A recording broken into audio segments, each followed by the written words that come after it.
Good morning and welcome back to Real Estate Live UK.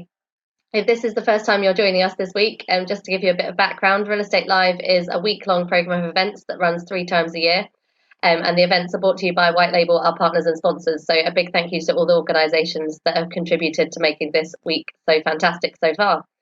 During the 1-hour sessions, places across the UK are showcasing investment opportunities, and industry-leading experts from the public and private sectors have been discussing new ideas and topical points relating to property. And if you're interested in having a look at the full programme, we've got some more sessions taking place later today and tomorrow that I'll let you know about at the end of the session. But you can, check out our website to view more details on those. The session that's about to begin is about making London's industrial and logistics parks into sustainable places, and it's in partnership with Barwell Business Park and Aviva Investors. And thank you very much to those partners for taking part in the session, and we're looking forward to an exciting debate. Before we begin the panel, I'd just like to remind the audience to please use the Q&A feature on Zoom to ask questions of the panel, and we'd like lots of questions over the next hour to make John's job easier. And now I'm really pleased to hand over to our chair for the conversation, John Whittaker, who's a senior editor at Investment Monitor. So John, over to you and enjoy the session.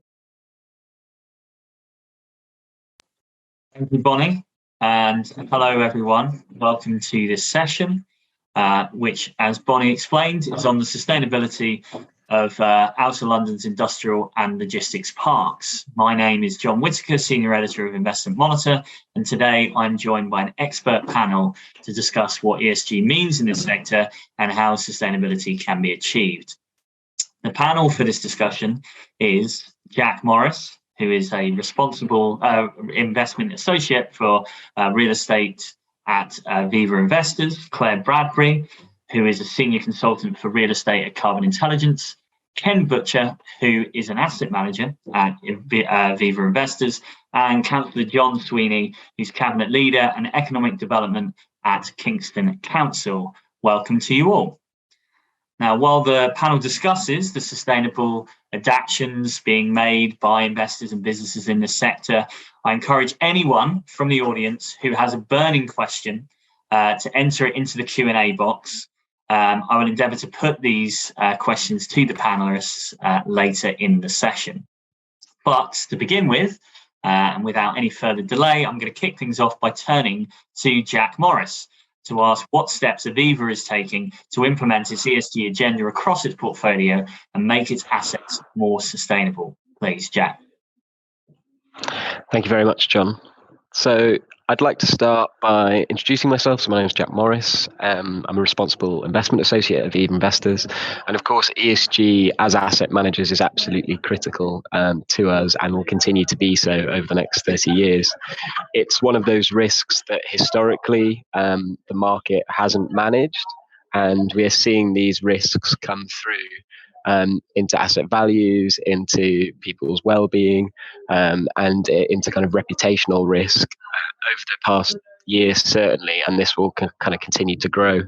At Aviva Investors, real assets, we have 47 billion of assets under management, and our big focus has been on the E within the ESG at the moment. So we're part of the Better Buildings Partnership Climate Commitment, committing to net zero, and as Aviva PLC have committed to the Net Zero Asset Owners Alliance, several of our funds have also got other commitments towards net zero. And back in 2019, we also released our net zero pathway, and that encompasses all of our real estate equity and infrastructure equity across scopes 1, 2, and 3. And we're aiming to hit net zero by 2040. So that has a whole host of interim targets that we aim to hit by 2025, reducing emissions intensity, reducing carbon intensity, thinking about increasing our low carbon and renewable energy generation, as well as other areas within our platform. So investing 2.5 billion in low carbon and renewable energy infrastructure. And I guess all of this is supported by our ongoing program, which looks at assets like Barwell from kind of acquisition or development through to ongoing asset management, right through to disposal at the end. And we're constantly thinking about new programs to help improve performance, and also what we need to be transparent about and reporting about, and collaborating with our kind of supply chain on to make sure that we create sustainable places for our tenants. Thank you. Yeah, great. Thanks, Jack. No worries. I'm now going to turn to Claire and bring you into the conversation. Could you introduce yourself, please, Claire, and tell us a little bit about the work that you've done with asset managers like Aviva to develop ESG strategy? Yeah, absolutely. Thanks, John, and morning, everyone. So I'm a sustainable cities and wellbeing specialist, and my work with carbon intelligence involves working with our clients, our commercial real estate clients, to build out their ESG vision, their strategies for addressing ESG, and really championing a networked approach to sustainability challenges that are facing our built assets. So we're working with asset managers like Aviva to understand the network of impacts that an asset may have over the course of its life cycle. And from this understanding, then we can prioritise the most material ESG risks and opportunities that attach either to portfolio level or to specific assets. And we're developing, effectively what we're doing is seeking to develop global principles, so macro level ESG principles, which can then be delivered locally. So taking into account the fact that each asset will come with a set of nuances that need to be responded to. And I guess the key drivers behind managing ESG in a much more meaningful way and at portfolio level where possible should certainly be about impact and long-term commercial value creation, as well as societal value creation as well. So obviously reporting mandates are one way that this materialises, but this certainly shouldn't lead the process. So we're taking a really outcomes-focused approach. And the leading asset managers recognise that because their portfolios are about strategic programmes of land, a macro level view of the stakeholders involved and their impacts across this life cycle is really important, because they can morph at different stages of the life cycle. And one of the major trends that we're seeing, or that has certainly been building over the past few years, is the focus on placemaking. So the understanding that human, building, planetary health can't be decoupled from one another. And underpinning this is strong links between well-being of stakeholders, be that the local community, residents, workers, those interacting with the asset, and with attraction and retention of tenants, increasing footfall, productivity within the buildings themselves, health, well-being, social mobility, all of those things. Great, thank you, Claire.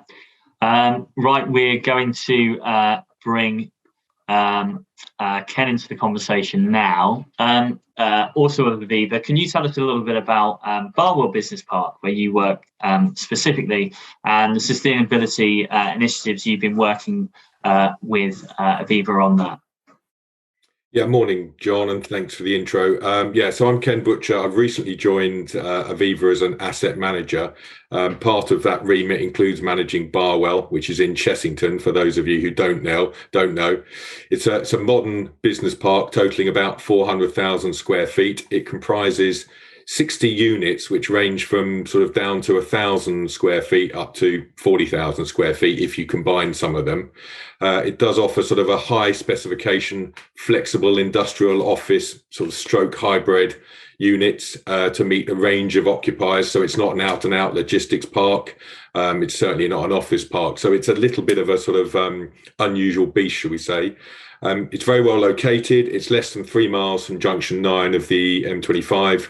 And obviously it's close to the A3. So it really is a good location to serve London, but also the rest of the southeast. As I said earlier, the estate offers sort of small and medium-sized opportunities for businesses. So what we like to do is take on small units and let them grow with us in a well-managed estate. We have a trading up clause in the lease. So if a company of 2,000 square feet, this business is going well, they like to expand, we try and keep them within the park in a good relationship by creating that relationship and letting them grow with us. In terms of what we're doing at Barwell ESG wise, we've sort of done a fair amount recently. I mean, first and foremost, I guess we've got a cafe on site, which is very important, and you'll get a free donut if you pop down there and order a coffee. So that's worthwhile doing. It just helps sort of, if you're on an estate like that, you don't really want your staff dashing off to get food, etc. If we can have a hub within the park where people can mix, can talk, can sit and discuss, I think that's really helpful. We've also got things like sheltered bikes, shelters, picnic tables, bug hotels, areas of landscaping which would have originally be kept sort of very short and tidy. Certain areas now are being left to rewild to encourage wildlife.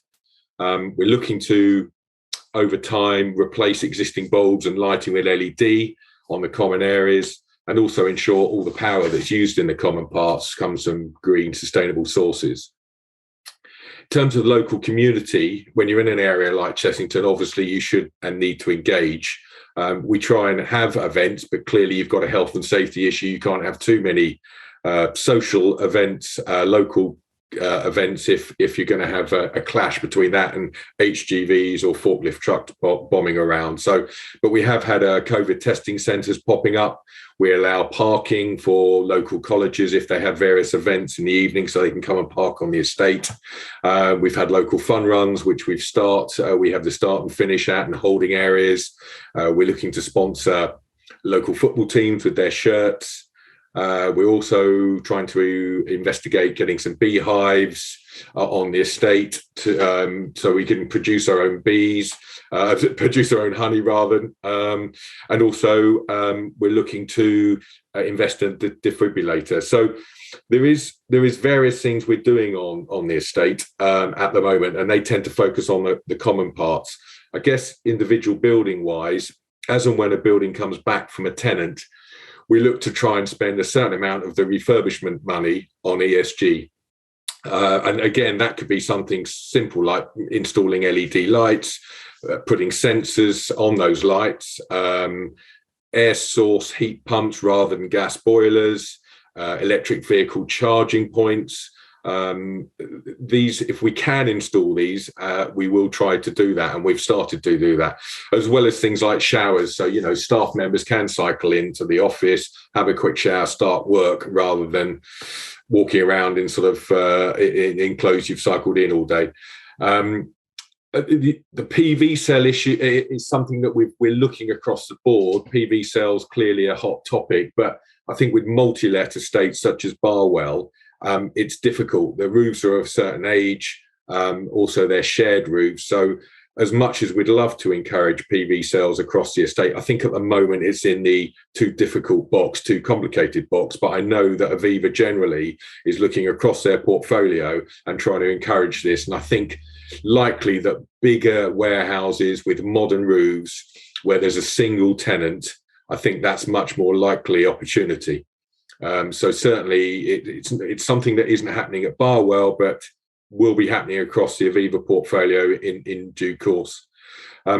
Just one other thing in terms of the lease, clearly we're trying to add green clauses to our leases, so they encourage tenants to think about sustainability and ESG issues in the way they fit out their building, the way they reinstate it at lease expiry. Can they use sustainable materials from sustainable sources, and also their fit out should not in any way reduce the EPC rating of the building, so they've got to be mindful of that. So we're encouraging these things. Obviously you've got to be careful by putting green clauses into a lease. If the tenant sees that as potentially incurring additional costs for them, they might push back, but we try and hold their hand in that process and explain to them that some of these clauses, although they may look a little bit scary, in actual fact it's the right thing to do and shouldn't incur any further costs. So that's a real whistle-stop tour of some of the things we've done at Barwell and slightly further afield as well. Yeah, brilliant. Thank you, Ken. I think some real concrete examples of what Claire was talking about there in terms of placemaking, not just at Barwell but at other sites as well. Before I bring Councillor Sweeney into the conversation, I'll just say there's been some fantastic questions coming through on the Q&A already, which we'll get round to shortly. Please keep them coming. The more questions, inherently, really. So now can I bring Councillor Sweeney into the conversation? Introduce yourself, please, and give us a bit of an overview about your work around sustainability and particularly around logistics parks. Great. Okay. Good morning, everyone, and thank you, John, for giving me an opportunity to speak here. I think, I suppose for the people listening, maybe what they're looking for is to try and maybe understand what good looks like. And I think what goes on at Barwell is good, in terms of ESG. And, as a councillor, I mean, I'll just put it in context, we're a partner of sorts to the logistics park. And, like many boroughs across the country, really, and in London, what matters to the council really is the things that residents care about, and definitely, the green agenda, global warming. These are things that are important, and all organisations are now trying to sort of wrestle of how do we make a difference. So how councils really are responding is, we have a national climate emergency declared, and our council, like so many others, has also declared a climate emergency. And we're wheeling out now some very, very detailed, comprehensive plans about how we can do things differently. And it stretches everywhere from procurement, transport, efficiency of buildings and so forth. And so as a local authority, you can only do so much. But what's really powerful is that then if you can get the organisations and institutions in your borough to join in and work together, I think you can achieve more. So we have various initiatives such as linking up the sewage works in Surbiton to the town centre, and providing kind of direct heat from that. So that's a programme that we're working with businesses and also with Thames Water. But over in Chessington, where Barwell is located, and Aviva, I think what I think is really helpful is the way that they have organised themselves and are here to engage with local authority. I mean, I've been a councillor for nearly 4 years, and I have met Aviva and Barwell at the beginning 4 years ago.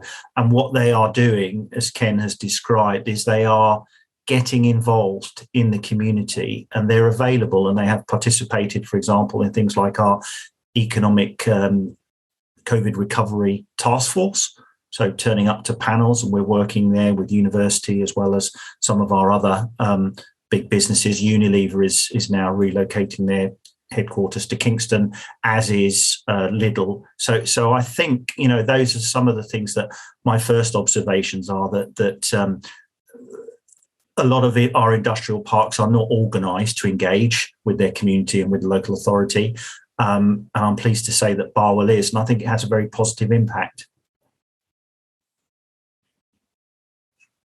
Thank you, Councillor. So I wanted to kick off the conversation. Obviously, lots of talk about trying to achieve sustainability goals and ESG. I'm interested to hear from each of the panelists what they mean by that. Are they concerned that there's a lack of a specific terminology when it comes to ESG, that there are differing definitions and people use different metrics, and that can be a hurdle to achieving the goals that sustainability is meant to reach? Maybe I could turn to Jack first of all for that. Yeah, that's no problem.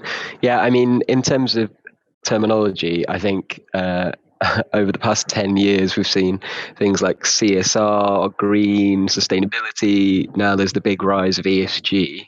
And I think when we are talking about kind of specifics beyond kind of generalist terms, so if we're thinking about certain projects, it's really important that we really nail down the language to kind of dictate what we're talking about. Under environmental factors now, we have all sorts of things like climate value at risk, which gives you an idea of the impact on your asset due to climate change. We have things like energy use intensity. We've got all sorts of pieces of legislation coming out, and you can't just badge everything as ESG. It's really important that you use that targeted language to make sure that everybody's on the same page, because everybody sees it differently, right? For me at the moment, my big focus is the E within ESG. But the social aspect is definitely, it's always been a trickier one. It's harder to quantify, it's harder to monitor, it's not that easy to talk about. But I know experts like Claire are kind of starting to lead the charge on those sorts of areas, and Aviva are starting to do the same. We've recently set up our own social reporting framework to try and work out how can we look at the baseline of what is good social performance and what we can do with our kind of investment to help drive better social performance, basically. Yeah, Claire, maybe I can throw over to you there and get your thoughts about the broad terminologies of ESG.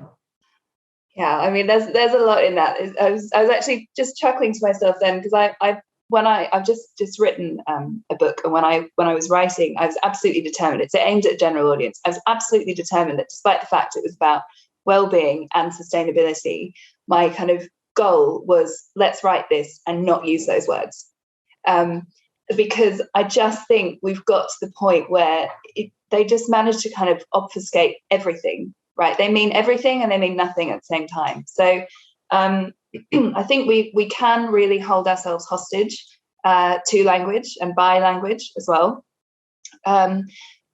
So speaking in plain English terms is kind of your starting point. I think we have to have, though, a degree of permissiveness in how we interpret what we mean by sustainability, because the nature of the challenge is going to change. It has changed. It's always evolving. So for me, my key points for this would be focus. We need to focus on outcomes. It almost doesn't really matter how we frame the challenge if we're not focusing on the so what. What's the change that we're after here? For me, we need to keep in mind the kind of the macro picture, which is, if we're all chasing after these sustainable development goals, we are effectively looking to facilitate the transition towards a low carbon, just, equitable, inclusive future. That's what we're after, and I think the word resilience really comes into play here, and the resilience of our places, of our assets, hinges on their adaptive capacity. Could go on, but I'll leave it there. That's fine. Maybe I could turn to John and say, do you think there's clarity when you're having conversations at the council level with the various stakeholders that you speak to about shared goals and shared terminology in what you're trying to what you're talking about and what you're trying to achieve?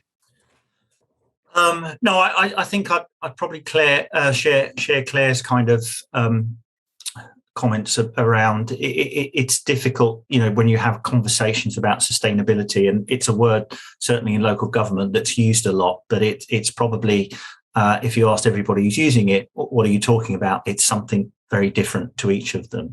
So I think it's right to think about outcomes, really, and trying to move the needle on some of the the end that we're trying to reach, and I think that therefore when we get into conversations about specifics, so for example, we are just about to embark on a new leisure centre, so we're talking all about making that sustainable, and what's sustainability in the context of a leisure centre? It's, well, we need it to last longer than the last one because it didn't last long enough. We need lots of people using it, so you get kind of health outcomes and all of these sorts of things, and it has to be something that's affordable to the community. So there's a whole set of sustainable kind of goals that don't really translate to the next project. If we're talking about sustainability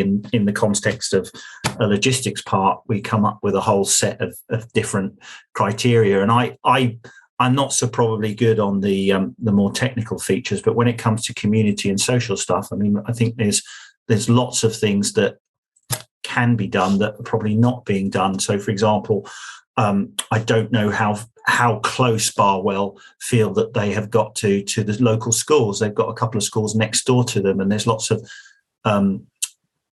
the students there are desperate to get work experience and to learn and to understand about business. And I know some of the companies up at Barwell are doing fantastic things and are really doing exciting work. So that's the sort of thing that I would look for. And there's sort of lots of other tick boxes about active travel and using less efficiency. But I think there's for me, sustainability also kind of has this kind of virtuous circle of it's not just about buildings, it's about the community you're living in, people living locally, working there, giving back to local schools or whatever in different ways that you can. So that's my definition. But I suppose ask a different councillor, you'll get a different one, I promise you. Well, I'm sure that's right. We've had lots of great questions come through on the Q&A. So some specific ones about Barwell, but I guess that also apply to wider portfolios. One around electric vehicle charging points. So someone who's got a business based at Barwell and would like to install them, but has found that prohibitively expensive, and they're wondering what can be done to try and incentivise and make that easier for businesses to adopt EV charging points. And then there was another question as well around lighting and what the processes are for replacing old lighting to make sure that it meets new regulations. I don't know if Ken wants to jump in on that. Thanks, John. I think on the EV sort of charging points is probably one for Jack to sort of suggest if there's a Aviva fund out there that we can rely on and perhaps contribute towards tenants installing them. Clearly, it feels like a good idea, subject to cost. In terms of the LED lighting, again, we'd like to roll it out as quickly as possible, but this is an item that potentially falls into a service charge. What you don't want to do is suddenly replace all the lighting on a perfectly good estate which is well lit with LED lighting, and therefore increase all our occupiers' service charge for a year. So I think for us, we're going to try and phase it so it's a sensible replacement as quickly as we can, but at the right pace. It's the right thing to do, but as I say, just ripping out old lighting systems, I think is probably not the solution. But also mindful that these costs are partly borne by Aviva, clearly, but also for common parts, partly borne by tenants, and we need to be, particularly at this time, mindful of their service charge going up. Right, and Jack, do you want to? There you go. You've got free rein now to pitch for some funds for charging points. Yeah. So Aviva have recently signed a framework agreement with Raw Charging, who provide EV charging points. So we are slowly rolling that out across our portfolio. In some cases, Aviva will be paying for the EV charging and obviously taking the returns from the sale of energy. There are times when the tenant can pay and they can obviously generate returns, and there are times when Raw pay. But what we're finding is we're targeting sites where they've got high level of footfall, so lots of people driving to the sites, and that has really helped us to kind of basically help to make these places more sustainable in terms of encouraging the use of electric vehicles, and we'll keep rolling those out. So if there is a case where it could be looked at Barwell in particular, I know that it's already being budgeted, but on special cases, then it's something that we can talk about. On the LED lighting, what we're trying to do now is set minimum design standards for tenants moving into a unit, but also for when Aviva get a unit back, then we say, okay, these are the things that we should be aiming for, and this is kind of what we expect from the refurbishment, but also from our tenants when we move in. LED lighting has always been the most obvious and the quickest quick win, and we are slowly phasing that out. I think we are starting to get to the point where we are undertaking a further analysis to understand, okay, are we at that point now where we just need to get them changed? And we're doing further audits to look at the embodied carbon impact of that. Does that kind of is that minimal in comparison to installing LEDs now and gaining that saving in comparison to, say, something like fluorescent tubes? Right. And maybe another one for the Aviva guys. There's a question that's come up, and I know we were discussing it a little bit before the session began, about regional differences. So whether implementing some of these sustainability initiatives is more challenging in, say, Midlands big box sites, or there are differences if you're working in the London area. Ken, what are your thoughts there? Yeah, I mean, certainly the big box, when I say big box, I mean over 100,000 square feet. So a true logistics unit. And obviously over the last 10 years, they've grown significantly. And now Amazon have created units that are sort of, several million square feet with mezzanines in. And they're clearly a different product, often based in the Midlands at motorway junctions. So you've got staff issues. But in terms of designing them, you have effectively probably agreed a pre-let with a developer. So if you're an Amazon, an M&S, an Next, you've got the opportunity to build in a lot of ESG within the original build, which is obviously great. So you can put your PV cells on the roof. You can stick a load of EV charging points in at day one. Your welfare for your staff can be significantly improved. Gymnasiums, internal sort of CAFs. You can also, I've heard they've got five-a-side football pitches on various facilities. So I think when you're talking about a true logistics park in the Midlands, they are likely to be easier to install ESG factors. They've got to retain their staff, because some of these warehouses will recruit and employ 300, 400, 500 staff, possibly more than that. And I think unless you have a really good building with good facilities, those staff will go elsewhere, especially at the moment where everyone's struggling for staff. And I think big boxes and those occupiers within those big boxes have to really look after their staff in terms of welfare, and that's become a real kind of key point for them. If you're competing on a logistics park with 3 or 4 other occupiers, it's not necessarily your hourly rate, it's also the facilities within that building, and making sure your staff are looked after, whether it's car sharing facilities, great buses, bussing them in, but also when they're in the building, they're well looked after and it's a good environment for them to work in. So I think it is a different problem when you're down around London. Clearly, you're looking at smaller, mid-sized units, number of employees are lower. You're likely to be able to have a wider source to pull your employment from. People might be able to cycle more easily because it's a half a mile round the corner from Chessington, for example, rather than 10 miles from Rugby to somewhere else. So I think it's a very different set of problems. And also a lot of the multi-let estates around London were probably built 20, 30, 40 years ago when ESG hadn't even been thought of in terms of a phrase. And I think, therefore, because of that, it's harder to retrofit a lot of these buildings now. They've been built. Developers don't necessarily want to knock them down because they still have a lot of value. So we're having to sort of retrofit some of these things in, and that's more expensive. It's not as ideal. Clearly, if you're building it from scratch, a new multi-let around London, you would probably increase the ESG spend significantly and make them much more sustainable and have other factors about staff welfare that you wouldn't have done when these were built in, say, the 1990s or early 2000s. So I see a big difference in the two products. And I think the further into London you go, you're looking at sort of possibly multi-storey beds and sheds, combining that, which I know is sort of being thought about now. It's a real challenge for architects. can you have trucks backing in at 4 a.m. when you've got a load of flats not far away? You're probably going to have only electrical vehicles. You've got congestion charge. So lots of factors. So I think from central London to outer London to Midlands, although they all probably qualify as industrial logistics buildings and facilities in the States, they all present different problems and have different solutions.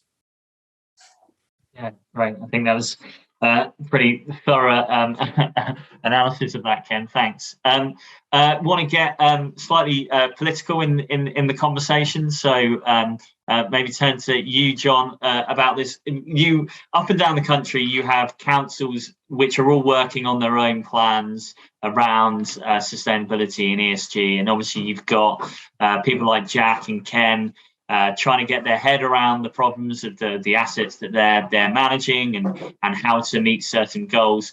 At times it can feel quite disparate. Do you think that there's enough unifying messages coming from central government to help all the different stakeholders achieve their aims here?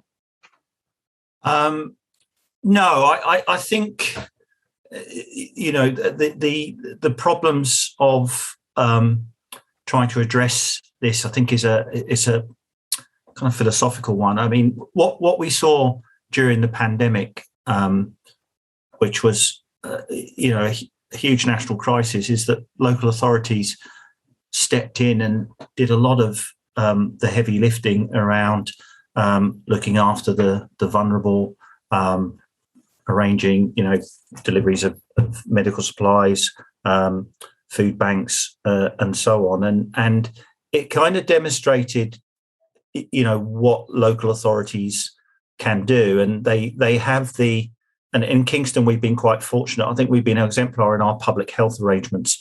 And we were sort of doing things like the university was having COVID testing, COVID injection sites. We were experimenting a lot of the different sort of elements of testing and vaccination, and we were able to do that because we had good partnerships with our local institutions, whether it's the university, the local authorities, and local businesses, places like Aviva and many others.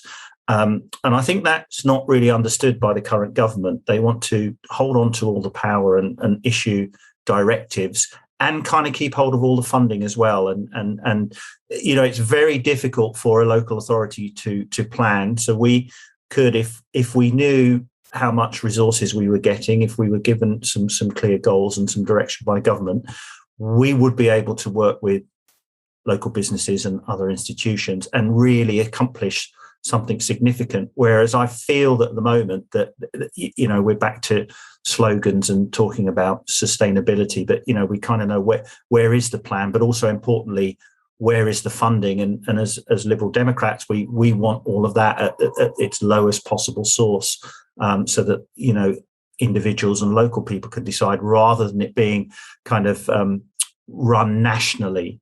But for the moment, I think that will continue, but we will keep asking for the resources because we think working in partnership at a local level is the right course. Brilliant. And maybe I can bring Claire in there. I mean, perhaps unsurprising as a Liberal Democrat that John is critical of the central government, but do you agree with some of that analysis? Do you think central government could do more to help? Yeah, I absolutely agree with John's analysis there. I think we are, in order to deal with some of these incredibly intractable issues, we need to take landscape level approaches. So, for instance, how we manage in urban areas, how we manage green space, which is massively decreasing.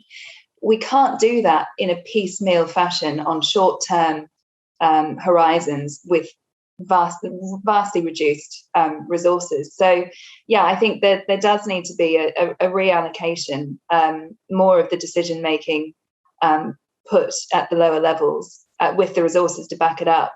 And people are genuinely really interested in the idea of participatory democracy or participatory planning when we get into community level.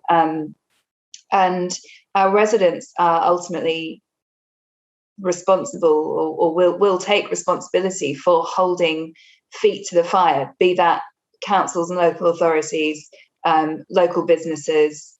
And I think that we need to be really cognizant of that. It is not going away. So yeah.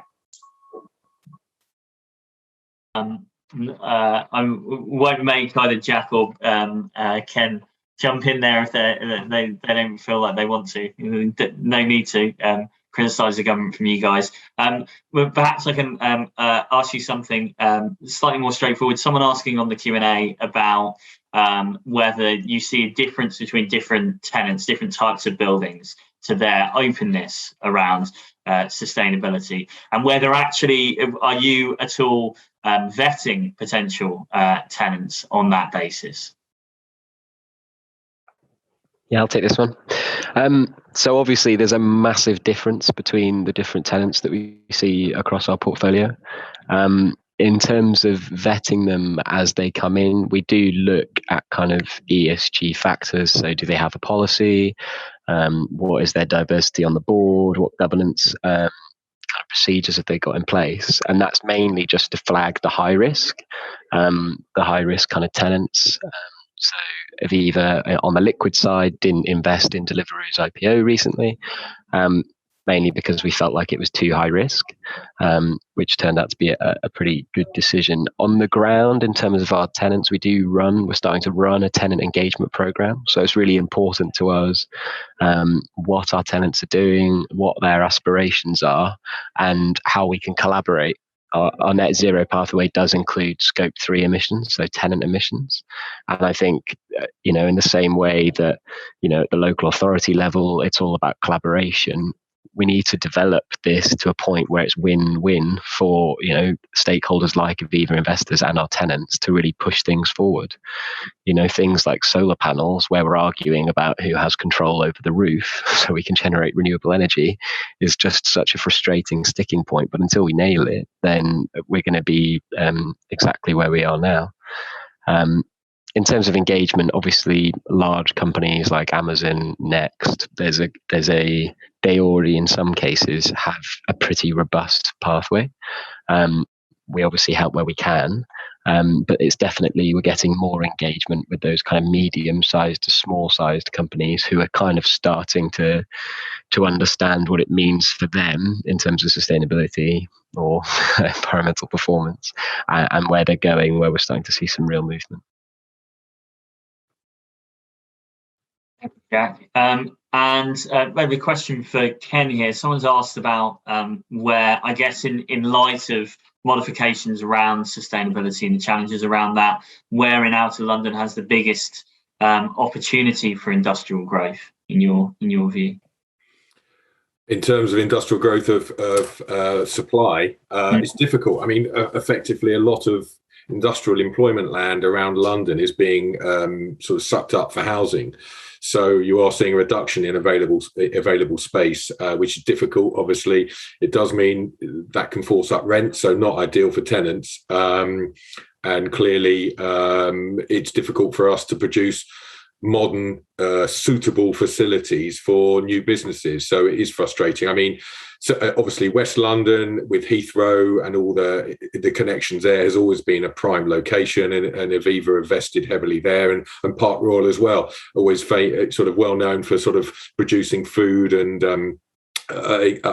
other products that can be shipped into the West End. This is pre-COVID, obviously, bouncing back now. So they're two very hot areas. North London and Tottenham, some ridiculous land prices being paid for industrial land in those locations. So I mean, I think really it's difficult to say where the sort of future growth will be. I mean, out east you've got Dagenham around there, which for years and years was always promised was going to be a sort of a successful logistics area. But I think now it really has become the case. There's a lot of development out east. So there is not one particular area I think you can say there's going to be more development. I mean, occupiers will make their mind up depending effectively where their customers are, also where the CEO lives, where the FD lives. That's often a sort of deciding factor, whereabouts they want to locate.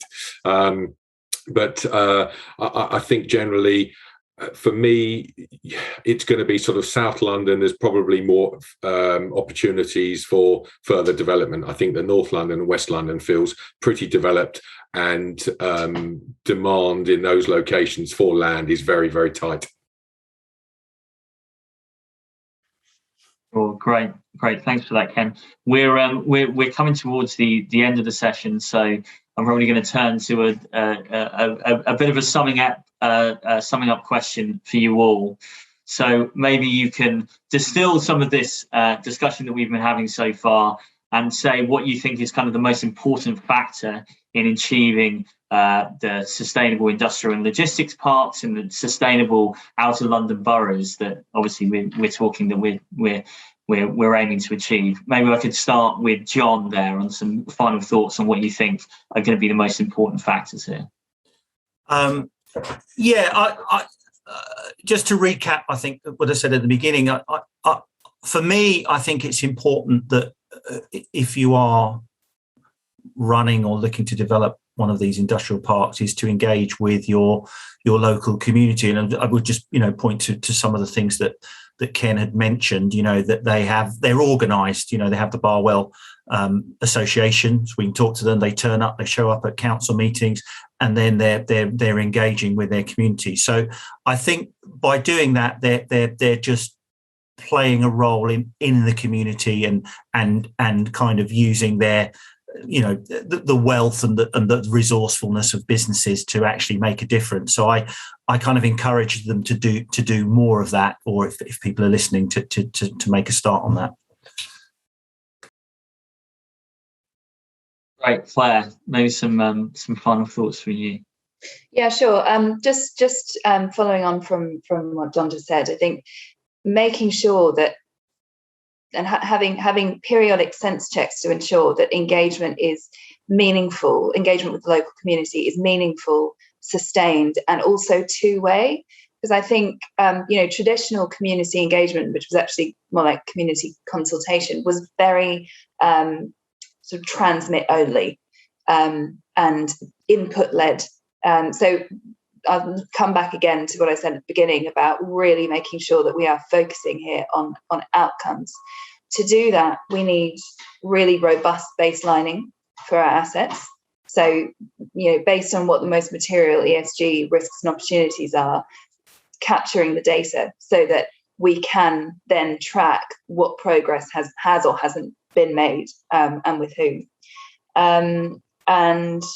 And I think the only other things I would say on this are to take a partnership approach wherever possible. And I think that's where local authorities are incredibly helpful, because they're basically a repository for potential partners, whether that's, for instance, the London Wildlife Trust or whatever, whatever ESG opportunity you're looking at.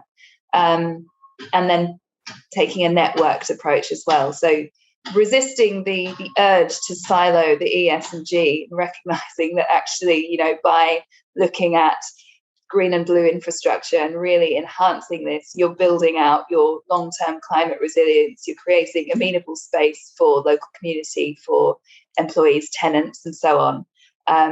And that has a material effect, a very positive material effect on productivity, efficiency, talent attraction and retention, and so on.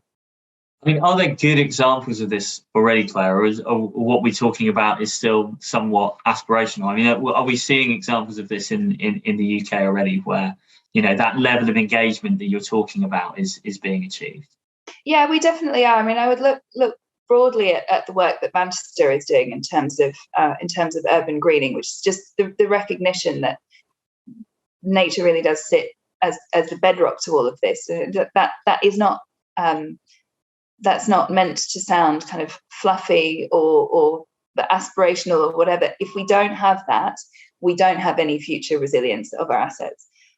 So it is nascent, it's emerging, but there are really good satellite examples, and I think across the UK. And I think what's also really clear, and it's come out implicitly in a lot of the questions, is that there's a real appetite here from tenants. That's very apparent. So we need to address that as well, because it is coming at us from all angles, as it should. Yeah, but as you say, absolutely. So many of the questions are from tenants saying, we want to do more, how can we do more? Right. Exactly. Yeah. Yeah. Is that something you recognise as well, Ken? That appetite is there and is going to help fuel all of this?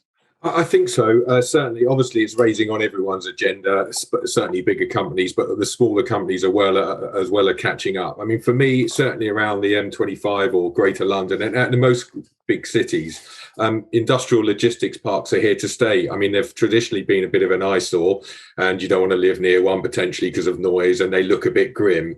But they also produce, or can look grim, but they produce jobs, which is obviously very important, and they serve the local area in terms of delivering food, delivering services, etc. So I think we need to work better and closer with the local communities, as and when redevelopment, refurbish opportunities come up. I think landlords, especially big landlords like Aviva, etc., should be improving the environment significantly and spending money on the common parts of the estate, but also investing in the individual buildings, and also helping tenants, new tenants, small businesses. It's not their key priority always to think ESG, but we should be advising them on day one. As they take a building, these are the things you should be thinking about your fit out. These are the bus routes. These are the local EV charging points. These are we've got some, we invest, here's a shower for your staff. Things like that. I think big landlords like Aviva need to be much more proactive and much more vocal and help tenants, especially small to medium-sized tenants, develop and help them understand the benefits to them and also the wider community. Yeah, absolutely. And do you think, I mean, you've spoken, in detail about what's going on at Barwell and the initiatives you have there. Do you think it's always, in that instance, it's as recognised in the local community as you would like? Having only been covering Barwell for a couple of months, I can't really comment. I mean, I suspect it's.